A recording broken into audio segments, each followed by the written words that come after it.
Ma femme m'a donné deux choix. La regarder coucher avec son ex ou me tenir à l'écart pendant qu'elle le faisait. Finalement, j'ai choisi l'option 3 et je lui ai dit de commencer à faire ses valises avant que je ne refasse le portrait de son mec. Salut, Reddit. Alors, ma femme est rentrée un jour à la maison en me parlant d'expansion de la conscience et du fait que la monogamie était une construction sociale. Elle voulait absolument coucher avec son ex-petite amie et s'attendait à ce que je sourie et que je l'applaudisse. Eh bien, je les ai bien mouchés tous les deux. Prenez votre popcorn et profitez du spectacle. Je m'appelle Léo, 35 ans. Je tiens un atelier de customisation de motos à Lyon. On fabrique des bécanes, on fait des restaurations, on gère les réparations. Je dirige l'équipe, je bosse moi-même sur les projets, et je m'assure que 6 mecs ne s'entretuent pas pendant la haute saison. Ce mardi-là a commencé comme n'importe quel autre. 2 de mes gars se sont déclarés malades, ce qui signifiait que je devais mettre les bouchées doubles sur un projet de Harley Custom qui était déjà en retard. J'ai passé la matinée à fabriquer un réservoir d'essence sur mesure, l'après-midi à peaufiner le système d'échappement, et les 3 dernières heures à gérer un fournisseur de pièces détachées. Quand je suis arrivé dans mon allée à 19h30, j'étais sur les rotules. Une journée de 12 heures, couvert de graisse, le bas du dos en feu, le genre de fatigue où tu veux juste mettre un truc au micro-ondes, prendre une douche et t'affaler devant la télé. Mais à la seconde où j'ai franchi la porte, j'ai su que quelque chose n'allait pas. La maison était trop silencieuse. La voiture de Chloé était dans l'allée, donc elle était là, mais il n'y avait aucun bruit, juste le silence. Je l'ai trouvée dans la cuisine, debout près du comptoir, les bras croisés. Elle était bien habillée, coiffée, maquillée, comme si elle s'apprêtait à sortir. « Salut », j'ai dit en posant mes clés sur le comptoir. « Tout va bien ?» Elle n'a pas répondu tout de suite, elle m'a juste regardé avec une expression sérieuse. J'ai pris une bouteille d'eau dans le frigo, je l'ai ouverte et j'ai bu une longue gorgée en la surveillant du coin de l'œil. « Il faut qu'on parle », a-t-elle finalement dit. J'ai posé la bouteille. « D'accord. Qu'est-ce qui se passe ?» Elle a pris une grande inspiration, puis s'est appuyée contre le comptoir de la cuisine, les bras toujours croisés. « Tu sais, cette vie ne me convient plus. » J'ai marqué une pause. « Qu'est-ce que tu veux dire ?» Je veux dire que je m'ennuie. Notre mariage est ennuyeux, et je veux explorer d'autres options. J'ai cligné des yeux, essayant de comprendre ce qu'elle disait. J'étais déjà épuisé. Ces mots sonnaient comme une hallucination. « Pardon ? Je te donne 2 choix, Léo. » Je l'ai regardé. Quelles options ? Les spécifications du projet sur lequel je travaillais étaient posées sur le comptoir à côté de moi. Mon téléphone a vibré avec un message d'un de mes gars concernant le planning du lendemain.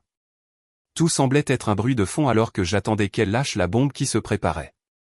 Nous étions mariés depuis 4 ans, ensemble depuis 6. On s'était toujours bien entendus. Les 6 derniers mois, elle était devenue distante, toujours sur son téléphone, allant à des événements de networking et des ateliers de bien-être, rentrant à la maison en parlant de conscience, d'expansion et de croyances limitantes. Je pensais que c'était juste une phase. Une crise de la trentaine ou quelque chose comme ça. Non, j'avais tort. Soit tu acceptes que je veuille explorer quelque chose avec Tristan, soit tu te mets à l'écart pendant que je le fais de toute façon. Je l'ai dévisagé, attendant la chute de la blague. Comme rien ne venait, j'ai carrément ri. Tu peux répéter. Elle a soupiré comme si j'étais difficile, comme si j'étais censé trouver ça génial que ma femme couche avec son ex. Je ne veux pas que ça se transforme en dispute, a-t-elle dit. Je suis honnête, j'essaie de gérer ça avec intégrité. Je ne fais rien dans ton dos. Je te donne l'opportunité de grandir avec moi. Le plus fou, c'est qu'elle croyait vraiment à ce qu'elle disait. Je le voyais dans ses yeux. Elle pensait sincèrement me rendre service en étant transparente sur son désir de me tromper. Alors, laisse-moi être sûr de bien comprendre. Tu veux que ça ne me dérange pas que tu couches avec Tristan, ton ex ? Elle a hoché lentement la tête. Et si ça me dérange, tu vas le faire quand même. Un autre hochement de tête. Depuis combien de temps tu prépares ça ? Quelques semaines, peut-être un mois. Mais ce n'est pas comme si je m'étais réveillé un matin en décidant ça. C'est le fruit d'un voyage de découverte de soi et... Laisse tomber le discours de séminaire. Depuis combien de temps tu parles à Tristan ? Elle s'est mordu la lèvre. 4 mois. Donc, elle me trompait émotionnellement depuis 4 mois. Et maintenant, elle voulait la permission de passer à l'acte physique. Ce n'est pas de la tromperie si je suis honnête avec toi. Sa gymnastique mentale était impressionnante.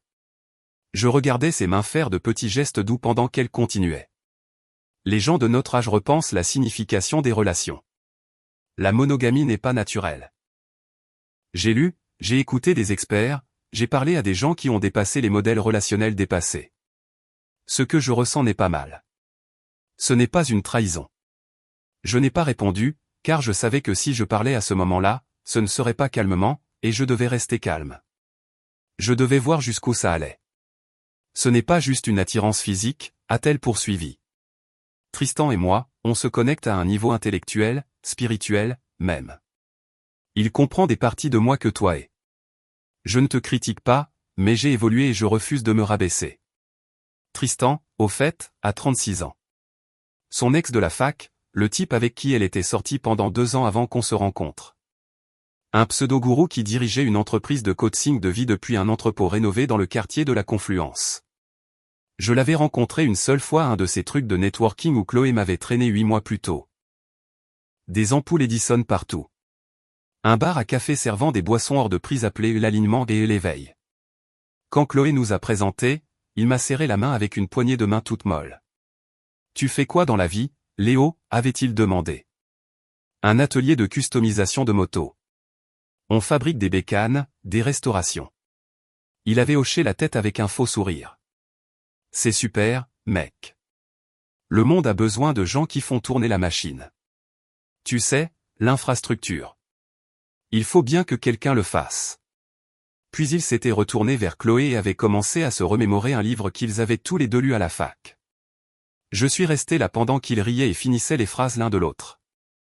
J'aurais dû le voir à ce moment-là, mais je lui faisais confiance. Je pensais qu'elle faisait juste du réseau. Grosse erreur. Alors, je n'ai pas discuté, je n'ai pas crié, je me suis juste levé et je suis sorti de la cuisine. Quelque chose s'est déclenché à ce moment-là, au fond de ma poitrine. Elle pensait que c'était une négociation. Elle pensait que j'avais 2 choix. J'avais déjà choisi l'option 3. Quand je suis revenu, elle attendait, s'attendant probablement à des cris ou à une sorte de crise émotionnelle qu'elle pourrait utiliser contre moi. Je ne lui ai rien donné. J'ai juste hoché la tête et dit, j'ai besoin de temps pour digérer ça. Elle a souri, soulagée. Merci d'être ouvert, a-t-elle dit. Ça représente tout pour moi. Bien sûr, ai-je répondu. Je suis allé me coucher ce soir-là en sachant exactement ce que j'allais faire, et elle n'en avait absolument aucune idée. La semaine suivante, Chloé m'a traité comme un projet de réhabilitation. Elle laissait des articles ouverts sur notre iPad commun sur les relations libres et les structures relationnelles modernes. Elle m'envoyait des liens vers des épisodes de podcast avec des titres comme « Transcender la jalousie » et « Récupérer son autonomie sexuelle ». Elle a même imprimé l'histoire à succès d'un couple de Seattle qui avait ouvert son mariage et prétendait que ça les avait sauvés. « Si tu m'aimes vraiment, tu soutiendras ça », m'a-t-elle dit un matin. Ça n'a pas à être douloureux. J'ai hoché la tête, souri quand il le fallait, dit des choses comme « J'essaie vraiment de comprendre, et je veux soutenir ton évolution », tout en gardant les yeux bien ouverts. La beauté de la nouvelle illumination de Chloé, c'est qu'elle a arrêté de tout cacher. Elle faisait tout au grand jour car dans son esprit, il n'y avait rien à cacher. Elle était libre. Et moi, j'étais juste le vieux modèle qu'elle finirait par remplacer. Elle n'avait juste pas encore finalisé la reprise. Mais elle le ferait bientôt, plus je semblais conciliant, plus elle devenait confiante. Elle a cessé de se censurer avec moi, a commencé à mentionner le nom de Tristan, nonchalamment, a laissé échapper des indices sur leur plan, a évoqué des échéances comme si nous organisions des vacances ensemble. J'ai joué mon rôle, le mari confus qui faisait de son mieux. Le gars qui lisait des articles tard le soir pour s'éduquer, hochant la tête pendant qu'elle expliquait comment le mariage traditionnel était fondamentalement une prison patriarcale conçue pour contrôler les femmes. J'ai même ajouté quelques soupirs réfléchis, juste assez pour lui faire croire que le conditionnement fonctionnait. Ce n'était pas le cas. En réalité, je rassemblais tout ce dont j'avais besoin. Vous voyez, Chloé a fait une erreur critique. Elle avait toujours utilisé notre iPad commun pour ses affaires personnelles. Son agenda, ses messages, ses emails. Nous l'avions acheté ensemble il y a 3 ans, configuré avec un compte de partage familial, et elle n'avait jamais pris la peine de changer ses mots de passe ou de se déconnecter. J'avais parfaitement le droit de regarder ce qu'il y avait dessus. Et ce que j'ai trouvé m'a glacé le sang. J'ai commencé par son agenda. C'est là que j'ai trouvé la première miette de pain, des entrées hebdomadaires marquées « Développement personnel ». Depuis environ 3 mois, tous les mercredis soirs, de 19h à 21h, toujours au même endroit, Loft Confluence, chez Tristan. Ensuite, j'ai vérifié ses messages. Elle l'avait enregistré dans ses contacts sous le nom de « Catalyseur ». Mignon. Leur SMS remontait à 4 mois. Ça a commencé de manière assez innocente, professionnelle, puis ça a changé. Au bout du 2e mois, ils se parlaient tous les jours. Je n'arrête pas de penser à notre conversation d'hier soir, a-t-elle écrit. Moi aussi. Tu es différente de ce que tu étais à la fac. Plus éveillée. Tu me vois d'une manière que Léo ne pourra jamais.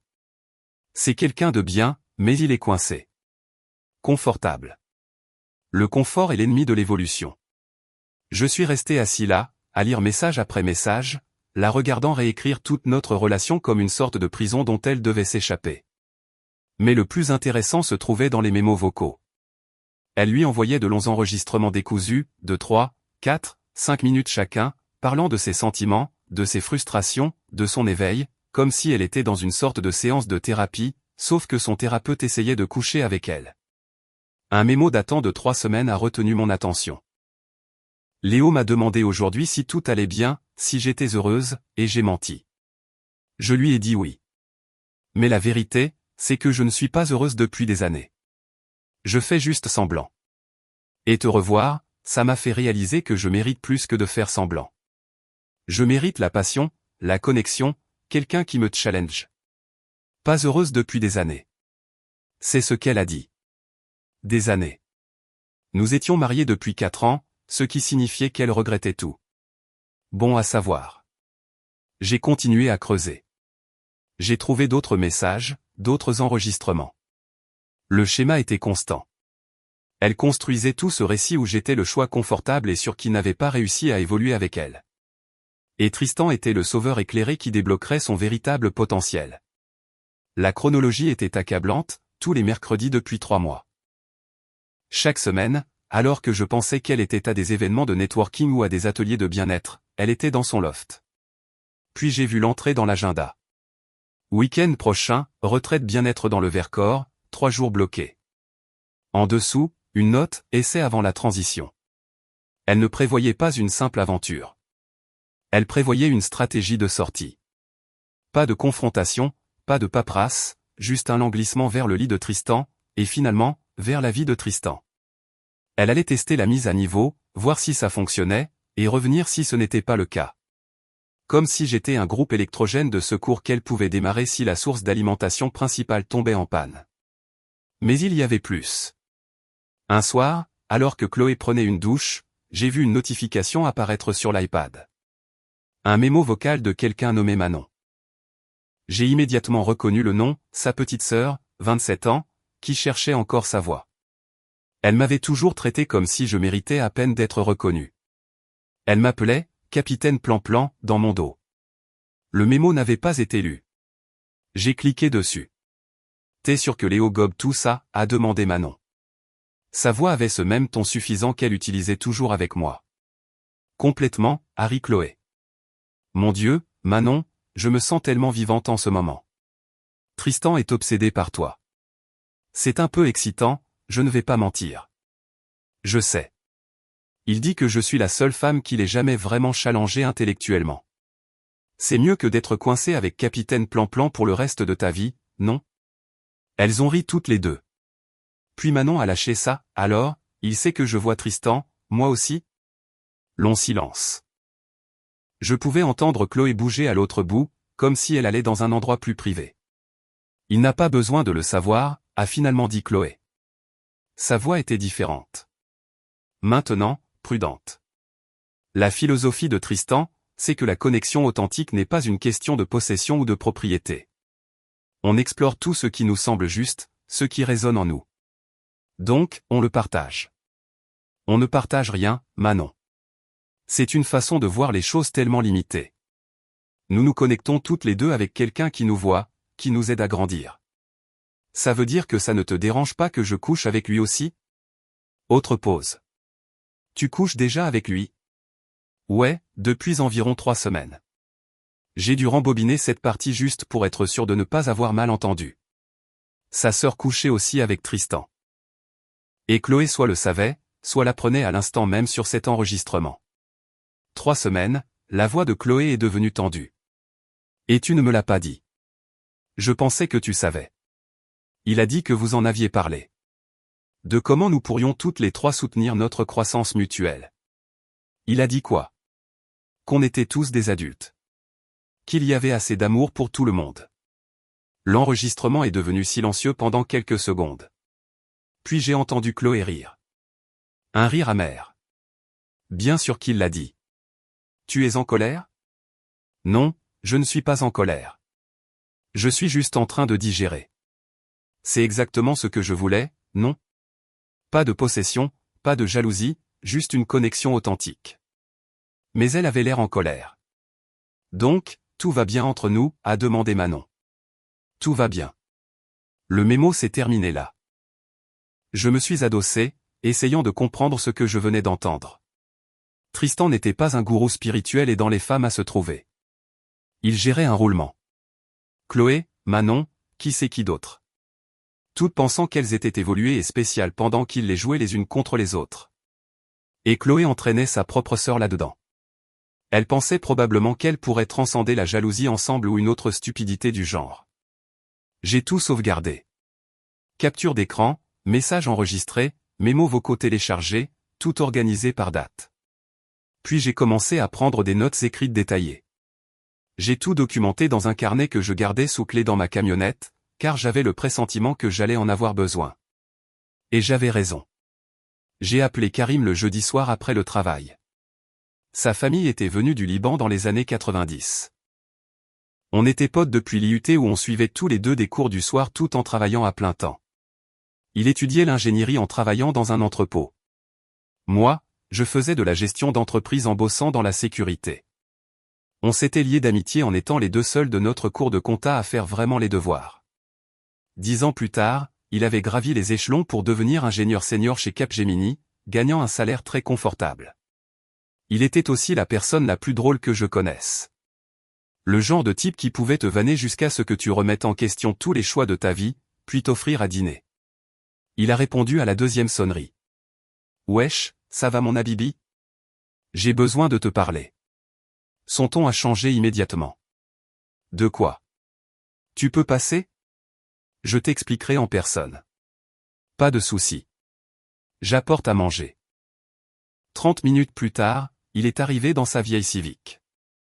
Il est sorti avec 2 sacs d'un resto libanais dont il ne jurait que par ça, sandwich shawarma, sauce à l'ail, la totale. On s'est assis dans mon garage parce que je ne voulais pas que Chloé entende si elle rentrait plus tôt de son atelier de je ne sais quoi ce soir-là. Karim m'a tendu un sandwich et s'est assis sur un seau renversé. Ok, a-t-il dit. Qu'est-ce qui s'est passé? Je lui ai tout raconté, tout le bordel. Karim n'a pas interrompu, il a juste écouté en dévorant son shawarma.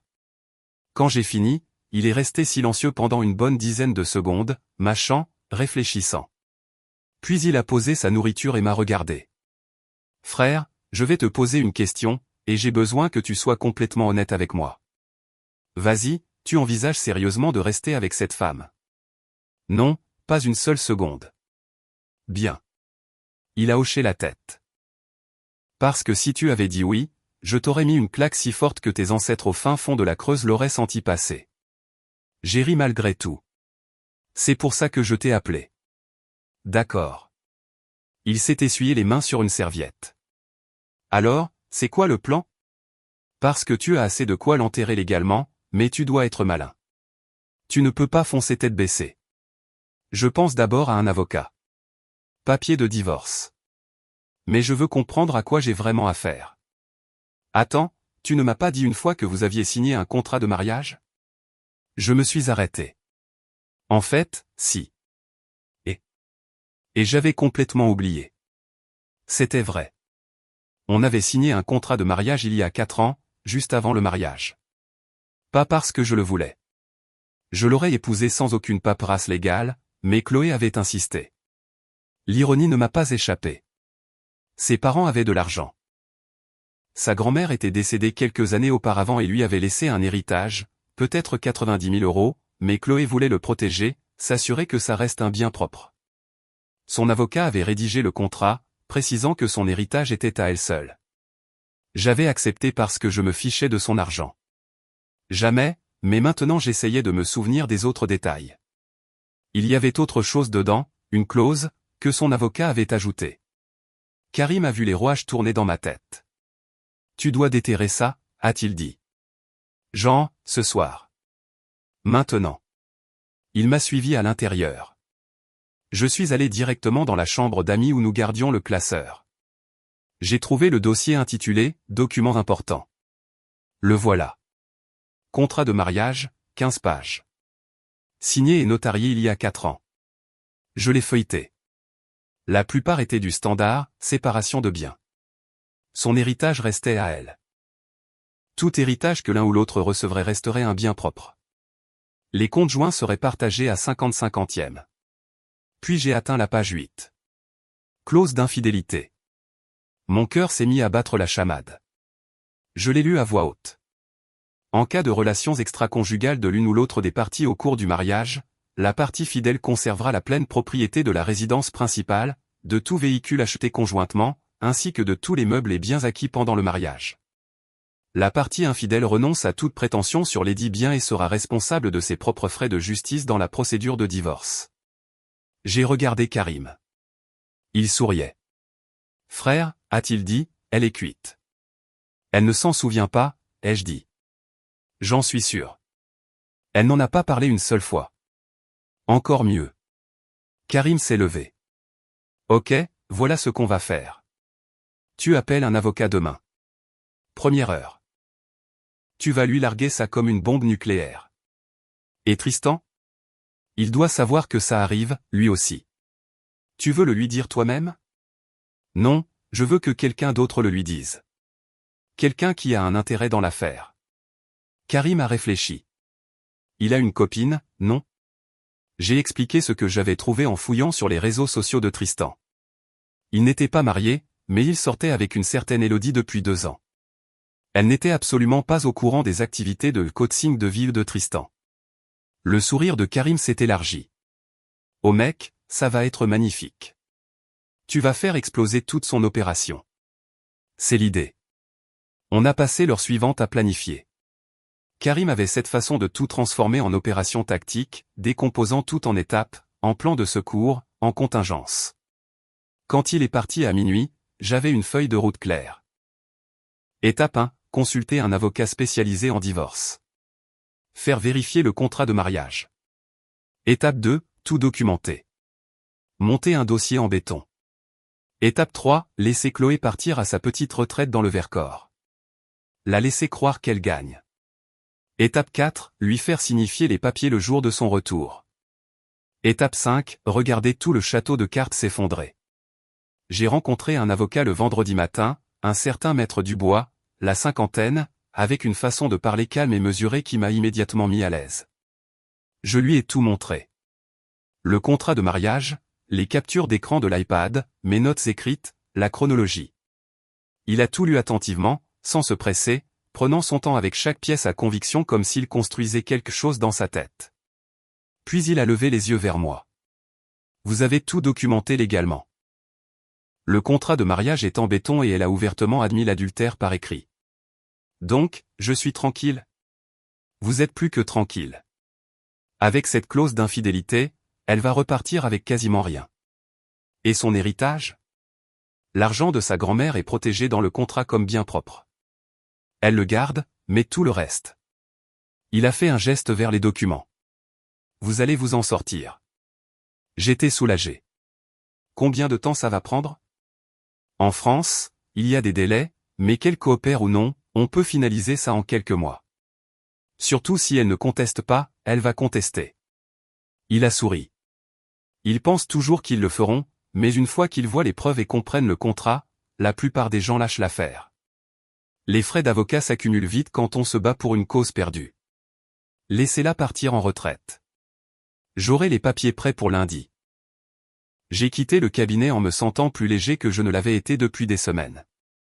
Cet après-midi-là, j'ai fait quelque chose que j'avais repoussé. J'ai contacté Elodie, la copine de Tristan.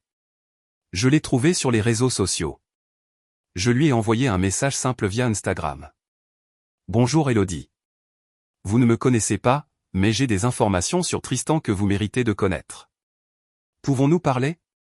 Elle a répondu en moins d'1 heure. Qui êtes-vous? Quelqu'un dans une situation similaire. Je vous laisserai décider quoi faire de l'information, mais vous devriez la voir. Elle a accepté de me rencontrer pour un café le samedi matin. J'ai apporté quelques impressions. Elodie semblait sincèrement gentille, ce qui rendait la chose plus difficile. Je n'ai pas ajouté mon grain de sel, je lui ai juste montré les preuves et les laissé tirer ses propres conclusions. Elle est devenue blême, n'a pas pleuré, a juste fixé les pages pendant un long moment. Depuis quand, a-t-elle finalement demandé? Au moins 4 mois que je peux confirmer. Peut-être plus. Elle a hoché la tête, a plié les papiers, m'a regardé. Merci pour ça. Je sais que ça n'a pas dû être facile. Je suis désolé que vous traversiez ça. Elle a ri amèrement. Vous savez ce qui est le plus drôle? Il parle tout le temps d'authenticité et de transparence. C'est toute sa marque de fabrique. Et il nous a menti à toutes les deux pendant tout ce temps.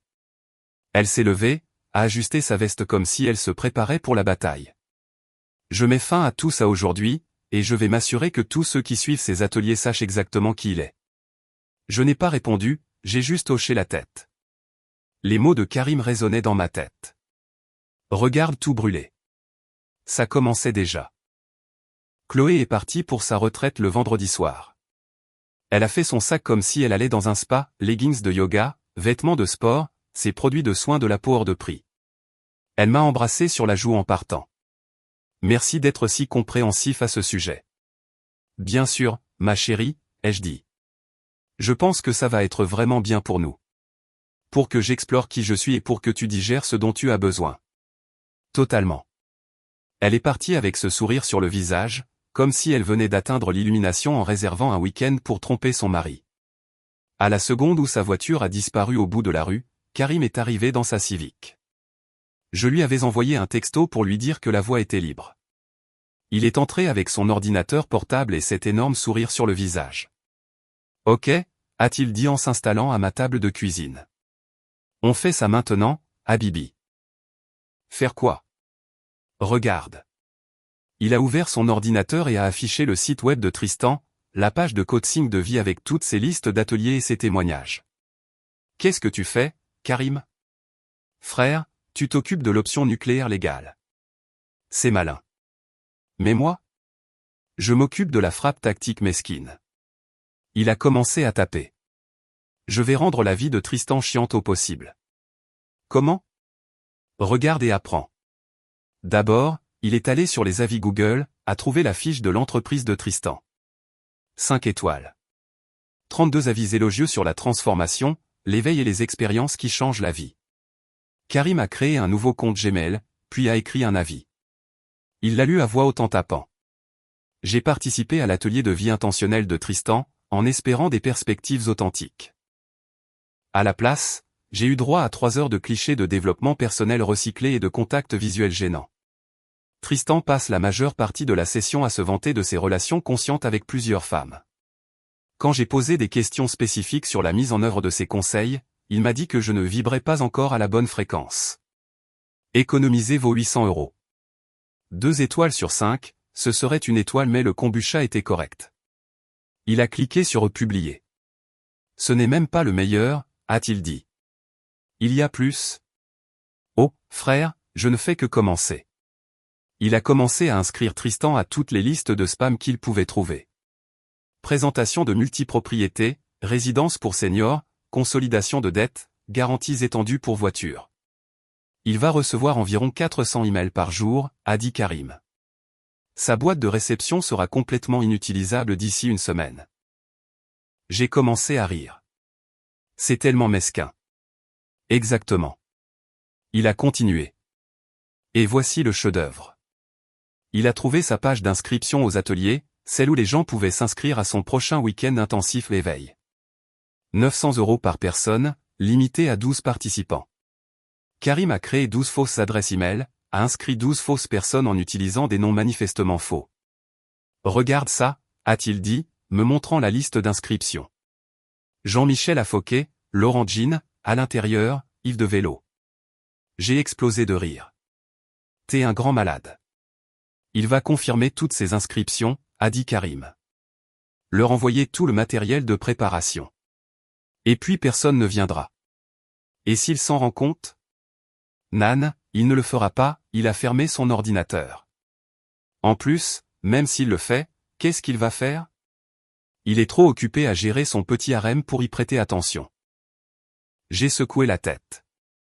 T'es vraiment une sale ordure. Je suis efficace, a-t-il corrigé. Tu le détruis légalement, je le détruis logistiquement. Travail d'équipe. Il a fermé son ordinateur avec un sourire satisfait. Ok, a-t-il dit. La guerre numérique est terminée. Maintenant, tu n'as plus qu'à t'asseoir et laisser le reste se dérouler. Merci pour ça, mon pote. C'est à ça que servent les amis. Il s'est dirigé vers la porte. Envoie-moi un texto quand tu lui auras signifié les papiers. Je veux des mises à jour. Ça marche. Après son départ, j'ai vérifié les avis Google de Tristan sur mon téléphone. L'avis de Karim était déjà là. Déjà marqué comme utile par d'autres personnes. J'ai souri. Que les jeux commencent. D'abord, j'ai changé les serrures. Pas pour l'enfermer dehors de façon permanente, juste pour marquer le coup à son retour. Puis, j'ai commencé à emballer ses affaires. Ses vêtements sont allés dans des valises, ses articles de toilette dans des cartons. J'ai tout étiqueté proprement et empilé dans la chambre d'amis. Je n'ai rien endommagé, j'ai juste organisé comme si je préparais un départ. Parce que c'était le cas. Karim est passé samedi après-midi pour m'aider à déplacer quelques meubles. On a réaménagé le salon, enlevé les photos de mariage, les avons remplacées par des photos que j'aimais vraiment, des choses qui me ressemblaient. Ce soir-là, j'ai reçu un texto d'Élodie. Je l'ai quitté. Il a essayé de me manipuler, de dire que j'étais insécure. Je lui ai dit de profiter de son voyage authentique tout seul. Ensuite, j'ai posté à ce sujet dans le groupe privé des anciens de ses ateliers. Disons simplement que les gens demandent des remboursements. Parfait. Tout se mettait en place. Dimanche soir, Chloé m'a envoyé un texto. Ce week-end a été si transformateur. J'ai l'impression d'enfin prendre mon pouvoir. J'espère que tu vas bien. J'ai répondu avec un emoji pouce levé. Elle n'avait aucune idée de ce qui l'attendait. Maître Dubois avait les papiers de divorce prêts. Je les avais déjà signés. Ils étaient dans une enveloppe sur le comptoir de la cuisine, à côté du contrat de mariage. J'ai passé le lundi au travail comme n'importe quel autre jour. J'ai fini une peinture personnalisée sur une Triumph, géré un retard de pièces, déjeuné avec mon équipe. Quand je suis arrivé dans l'allée ce soir-là, sa voiture était déjà là. Elle était rentrée avant moi. Je suis entré et je l'ai trouvée dans le salon, fixant les murs où se trouvaient autrefois les photos de mariage. Elle était confuse. Où sont les photos? Je les ai enlevées.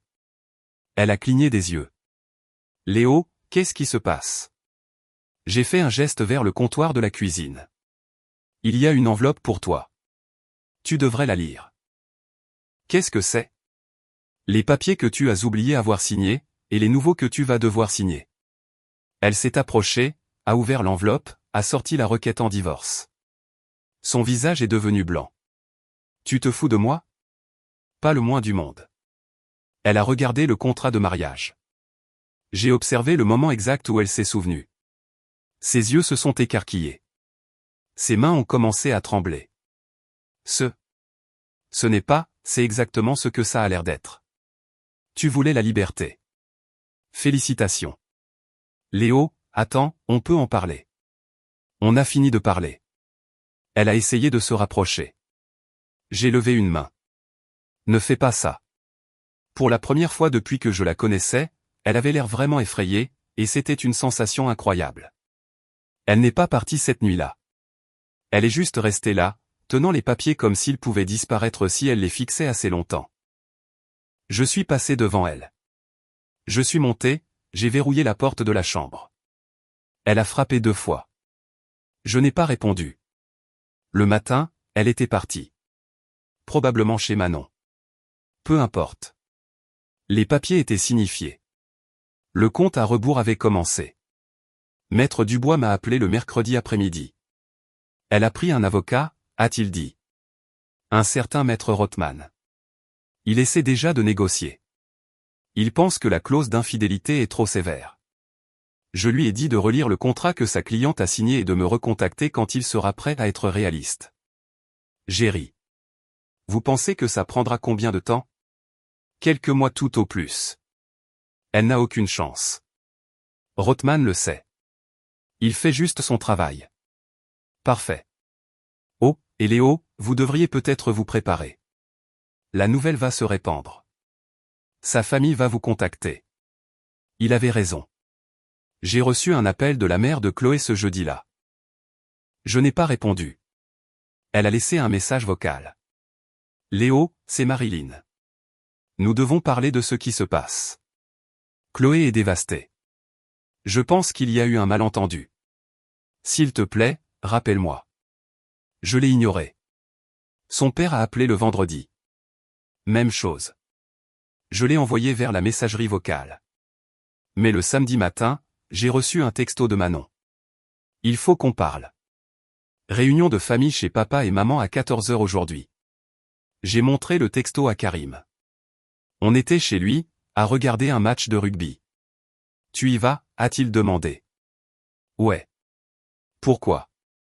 Parce que je veux qu'ils sachent exactement ce que leurs filles ont fait, et je veux les voir essayer de le défendre. Karim a souri. Je peux venir? Non. Allez, mec. Je serai sage. Tu n'as jamais été sage un seul jour de ta vie.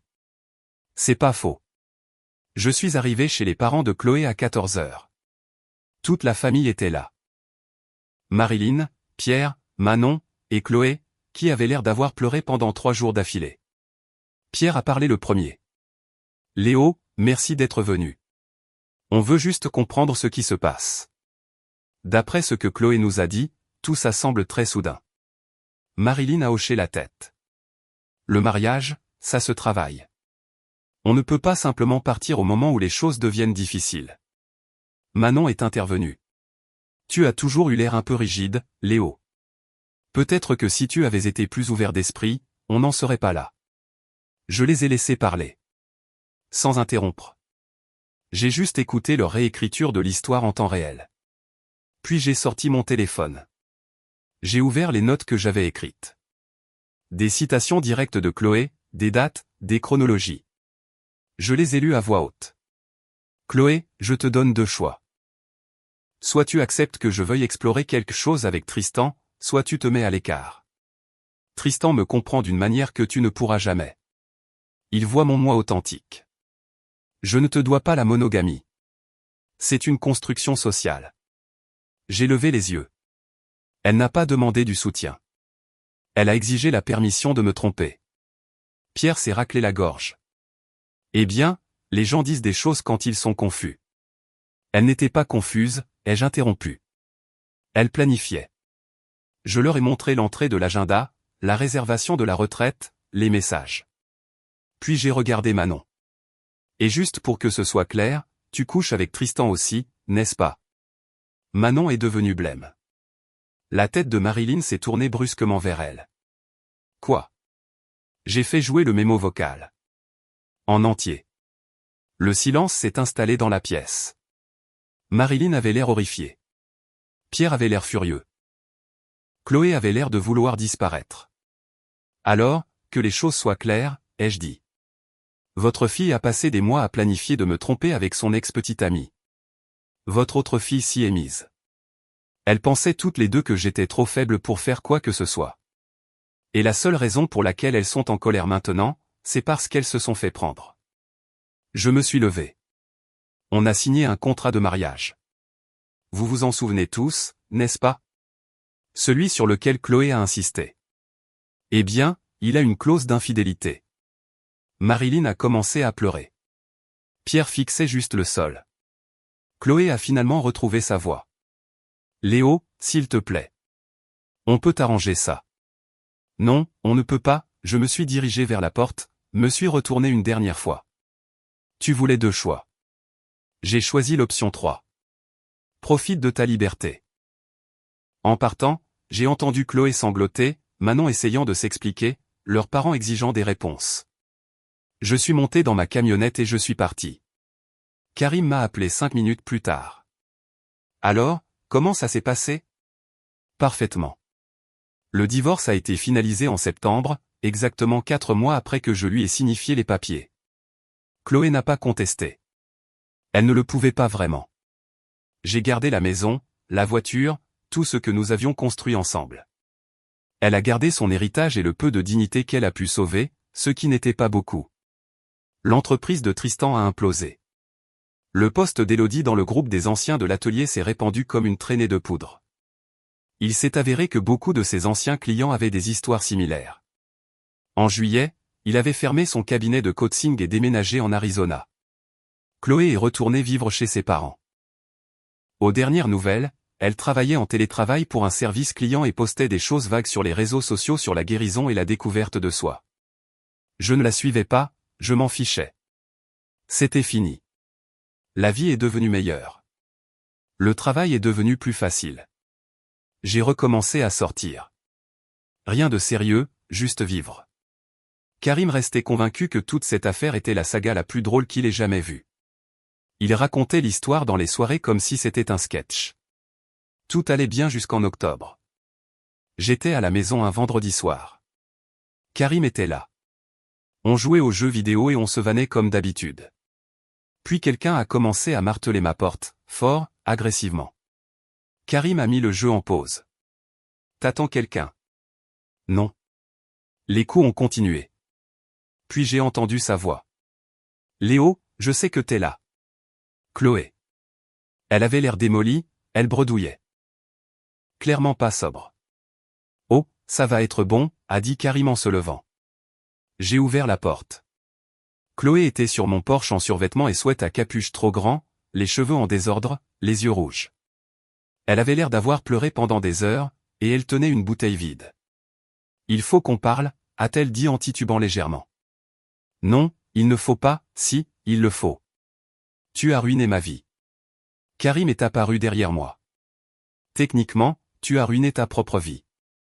Il l'a juste documenté. Elle l'a pointé du doigt. C'est qui, lui? Je suis Karim, le meilleur ami de Léo. Il a fait une pause. Alors, ce voyage spirituel, ça a donné quoi? Le visage de Chloé est devenu rouge. Tu ne sais rien. Je sais que tu as oublié un contrat de mariage que tu as signé, et je sais que tu es actuellement ivre sur son Porsche 4 mois après qu'il a divorcé de toi. Elle m'a regardé, des larmes coulant maintenant sur son visage. J'ai fait une erreur, d'accord?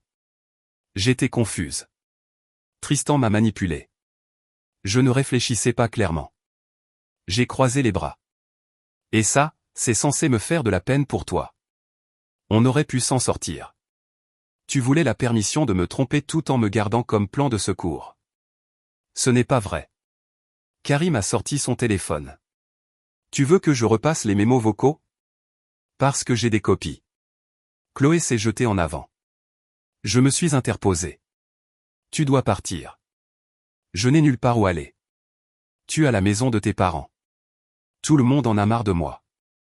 Mes amis ne me parlent plus. Manon ne me parle plus. Tristan a déménagé. Et toi? Tu as juste tourné la page comme si je n'avais jamais existé. Elle est tombée à genoux, a commencé à sangloter. S'il te plaît, Léo, je ferai n'importe quoi. Donne-moi juste une autre chance. Karim m'a regardé, les sourcils levés, attendant de voir comment j'allais gérer ça. Je me suis accroupi, je l'ai regardé dans les yeux. Tu m'as donné 2 choix à l'époque. Accepter ton infidélité ou me tenir à l'écart. Tu ne pensais pas que je méritais une 3e option. Tu pensais que j'allais juste l'accepter. Elle a hoché la tête en pleurant. Mais tu n'es pas désolé de l'avoir fait. Tu es désolé que ça n'ait pas marché comme tu le voulais. Je me suis relevé. Rentre chez toi. Décuve. Passe à autre chose, parce que moi, je l'ai déjà fait. Karim a ouvert la porte plus grand. Peut-être que tu ne feras pas exploser ton prochain mariage. Elle est restée assise là 1 minute de plus, puis s'est lentement relevée, s'est essuyé le visage avec sa manche. J'espère que tu es heureux, a-t-elle dit amèrement. Je le suis, ai-je dit. Enfin. Elle s'est retournée et a trébuché vers sa voiture. Karim et moi avons regardé pour nous assurer qu'elle ne conduisait pas. Elle ne l'a pas fait. Elle est juste restée assise sur le siège conducteur, en pleurant. Finalement, une voiture s'est arrêtée. Sa mère. Marilyn est sortie, a aidé Chloé à monter sur le siège passager, et est partie. Karim a fermé la porte, s'est tourné vers moi. Frère, c'était la chose la plus pathétique que j'ai jamais vue. On est retourné sur le canapé, et pour la première fois depuis des mois, je me suis senti complètement libre. Le jeu a continué. Karim a continué à me vanner. La vie a continué d'avancer. Et Chloé, elle est devenue exactement ce qu'elle aurait dû être depuis le début.